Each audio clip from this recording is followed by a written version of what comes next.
नमस्कार दोस्तों, आप सभी का स्वागत है इस ऑनलाइन स्टडी क्लास वीर पथ पर।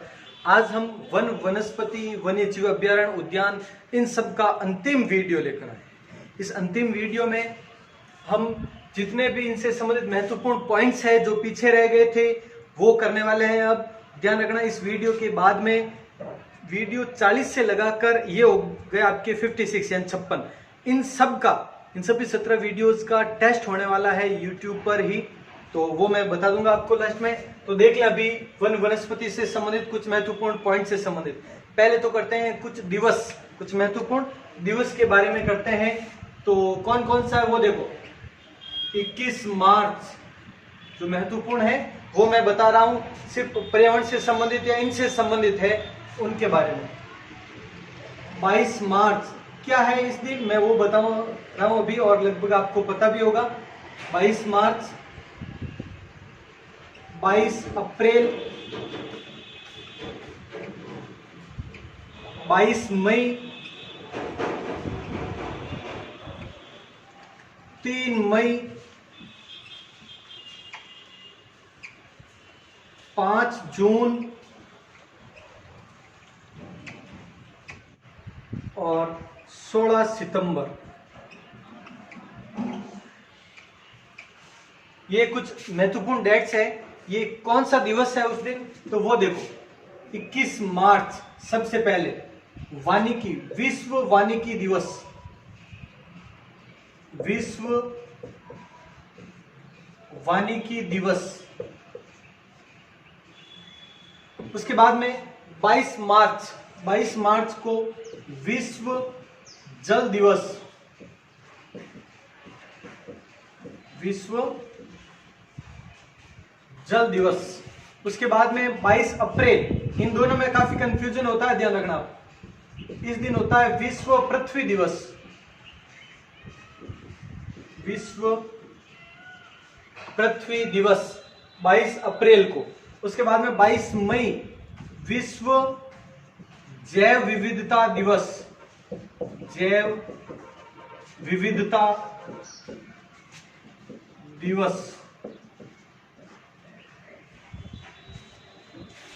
क्लियर हो गया, ये 22 मई को। उसके बाद देखो 3 मई, इन तीनों के बारे में पहले ये देखो। 22 है तीनों, मार्च अप्रैल मई, तीनों लगातार महीनों की 22 तारीख को कौन सा, तो विश्व जल दिवस, विश्व पृथ्वी दिवस और जैव विविधता दिवस।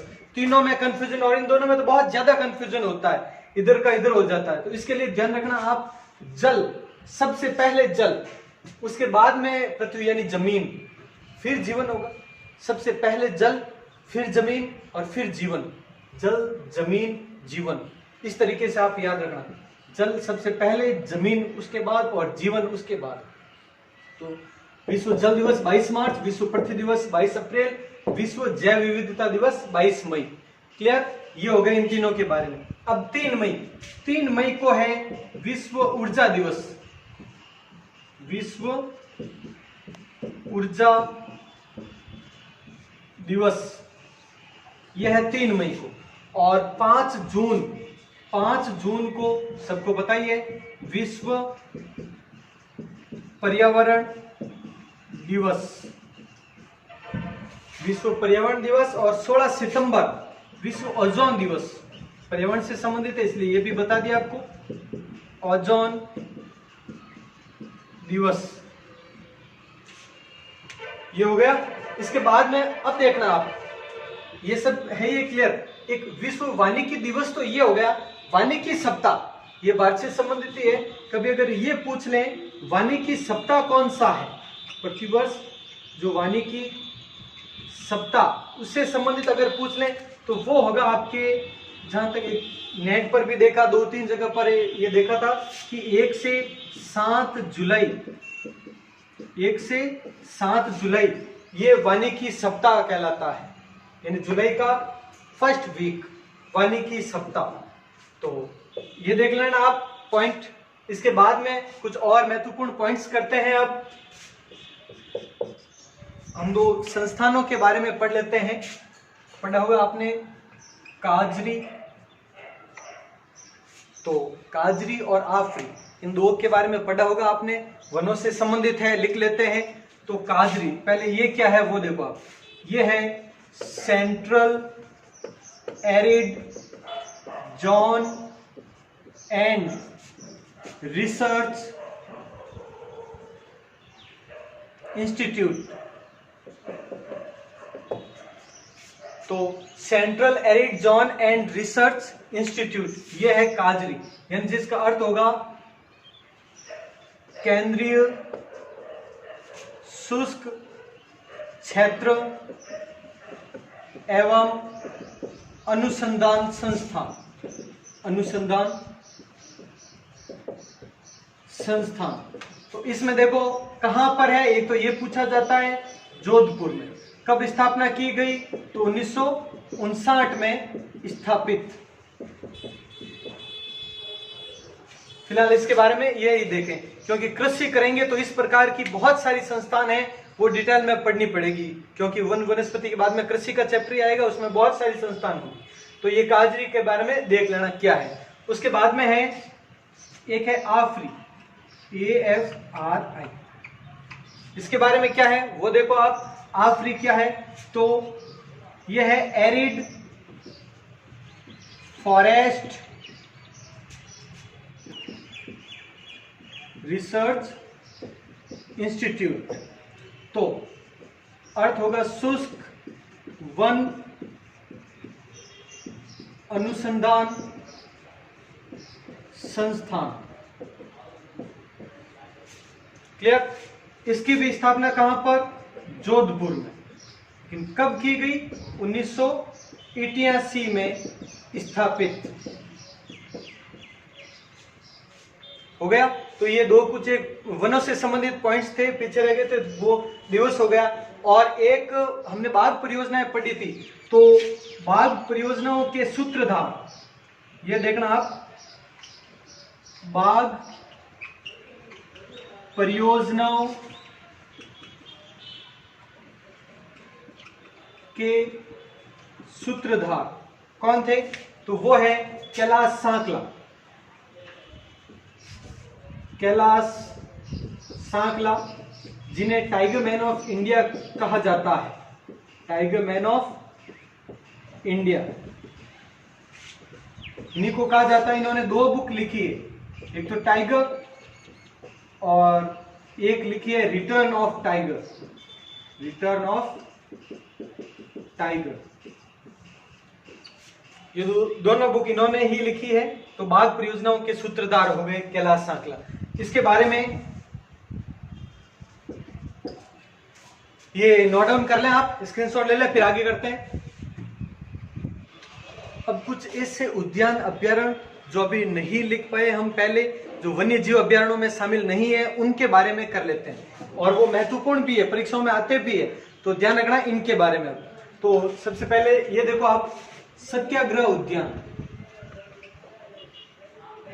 सत्याग्रह उद्यान ये कहां पर है, तो इसके बारे में देखो, सत्याग्रह उद्यान है आउवा। ये कहां पर, पाली। आउवा के ठाकुर कुशाल सिंह 1857 क्रांति, नाम सुना होगा आपने, ये आउवा पाली, वहीं पर महकमोसन को मारा गया था। तो यहां पर ये हो गया आउवा पाली में सत्याग्रह उद्यान, ये हो गया। इसके बाद में देखो आप, चित्ता अभ्यारण्य। चित्ता अभ्यारण्य ये कहां पर है, तो ध्यान रखना ये है जैसलमेर में, यानी अफ्रीकी चित्तों का एकमात्र स्थान है। अफ्रीकी चित्तों हेतु प्रसिद्ध है, इनका एकमात्र स्थान है अफ्रीकी चित्तों का। यहां पर चित्ता अभ्यारण्य कहां पर है, जैसलमेर में। इसके अलावा और मोर अभ्यारण्य, मोर अभ्यारण्य ये कहां पर है, तो मोर अभ्यारण्य है झुंझुनू में। झुंझुनू में मोर अभ्यारण्य है। इसके अलावा गाय अभ्यारण्य, गाय अभ्यारण्य वो है अजमेर।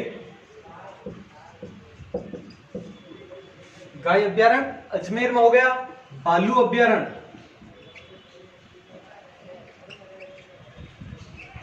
भालू अभ्यारण्य ये कहां पर है? ये भालू अभ्यारण्य यही सुंदा माता अभ्यारण्य जिसे कहा जाता है सुंदा माता अभ्यारण्य ये भी कहा जाता है। और कहां पर है ये? जालोर। भालू अभ्यारण्य एकमात्र जो सुंदा माता अभ्यारण्य, सुंदा माता क्षेत्र है, कंजर्वेशन रिजर्व भी है, ये जालोर सिरोही दोनों में फैला हुआ वो तो, और ये जालोर में अभ्यारण्य भी है जो कि भालू अभ्यारण्य है। उसके बाद में गधों का अभ्यारण्य, गधों का अभ्यारण्य भी है, वो है डुंडलोद झुंझुनू। ये है गधों का अभ्यारण्य। वैसे गधों का मेला भी है एक, ध्यान रखना, ये गधों का मेला, और वो कहलाता है खलखणी माता का मेला। खलखणी माता का मेला, और वो कहां पर है? ये है लूणियावास जयपुर। लूणियावास जयपुर में। तो ये हो गया। उसके बाद में नेक्स्ट अगला देखें आप, प्रथम मत्स्य अभ्यारण्य। प्रथम मत्स्य अभ्यारण्य है वो है बड़ा तालाब उदयपुर। बड़ा तालाब उदयपुर यहां पर है ये। उसके बाद में कुछ एक और अभ्यारण्य के बारे में और इसी प्रकार के कुछ देखते हैं। एक तो कुर्जा पक्षी विहार। कुर्जा पक्षी विहार ये कहां पर है? तो ये है खींचन। खींचन नामक स्थान है जोधपुर में।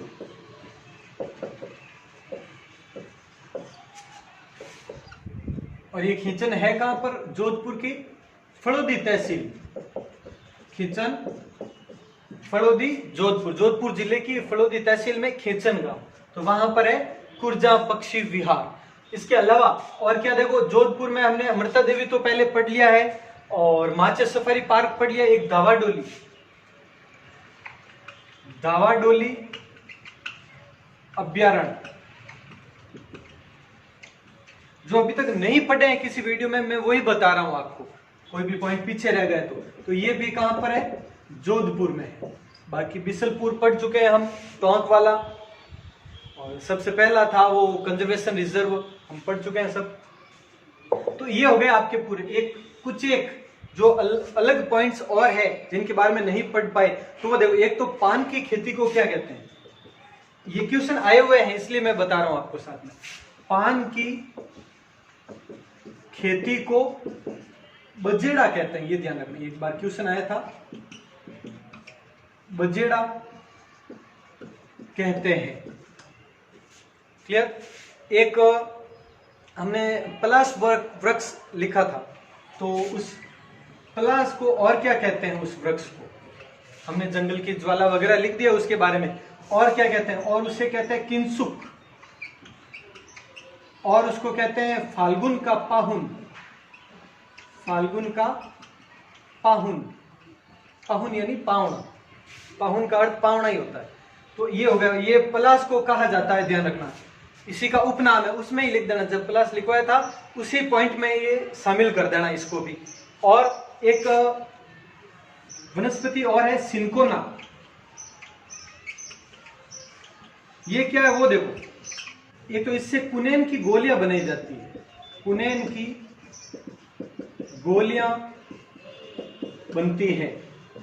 पहला तो ये कुनेन की गोलियां किसके लिए काम आती है? मलेरिया के इलाज में।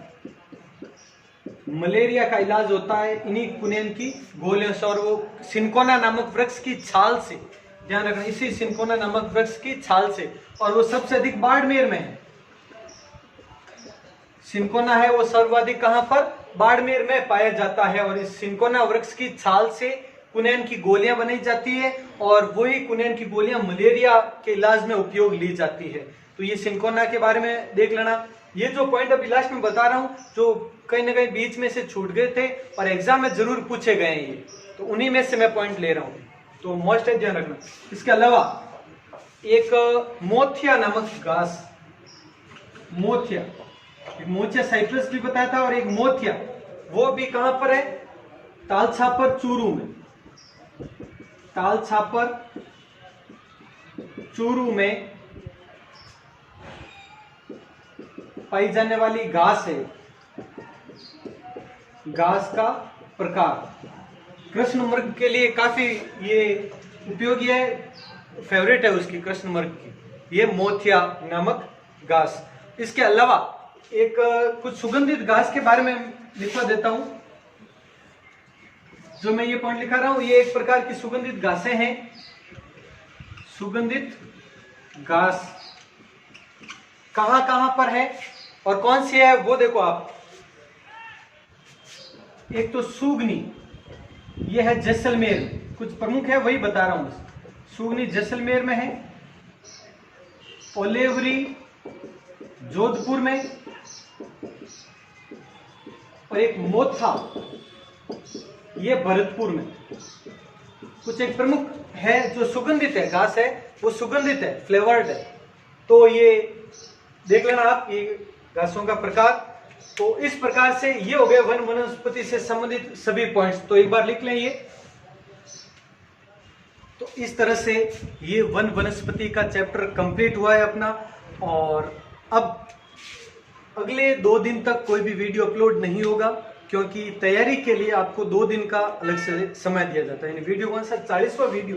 एक ध्यान रखना, अपने राजस्थान ज्योग्राफी के सीरीज है वो ऊपर मैं मार्किंग लगा रहा हूँ 1 नंबर से लगाकर। जैसे अब ये जो अपलोड हो रहा है वो 56वां वीडियो, 56 वीडियो हो चुके हैं अपने, और 6 टेस्ट हो चुके हैं अलग, और 7वां टेस्ट होगा। 40 से लगाकर 56 तक की वीडियो जो वन वनस्पति से शुरू हुआ था वहां से लगाकर आज तक के इस वीडियो तक का टेस्ट है वो बुधवार को होगा। बुधवार 22 जुलाई को मैं अपलोड करूंगा। आप कभी भी टेस्ट दे सकते हैं, और मैं वह सुबह के 11 बजे, ध्यान रखना बुधवार को सुबह 11 बजे मैं अपलोड कर दूंगा। आप जल्दी से जल्दी टेस्ट अटेंड करना वो, और पूरी तैयारी के साथ टेस्ट अटेंड करना। उसके बाद में हम शुरू करेंगे कृषि का चैप्टर। राजस्थान में कृषि का चैप्टर बहुत महत्वपूर्ण है, बहुत इंटरेस्टिंग होने वाला है, तो वो करेंगे हम। तो आप सब्सक्राइब करिए, अगर नहीं किया है तो अभी तक लाइक करें, अगर अच्छा लगा है तो जरूर लाइक करें, और कमेंट करके बताना कैसे लगते हैं हमारे ये वीडियोज है, कितना फायदा होता है आपका। उसी हिसाब से अब आगे भी चलेंगे हम। और शेयर अपने सभी साथियों से जरूर करना, साथियों के साथ में शेयर। तो ठीक है, मिलते हैं टेस्ट में और उसके बाद में कृषि के चैप्टर में। जय हिंद, जय भारत।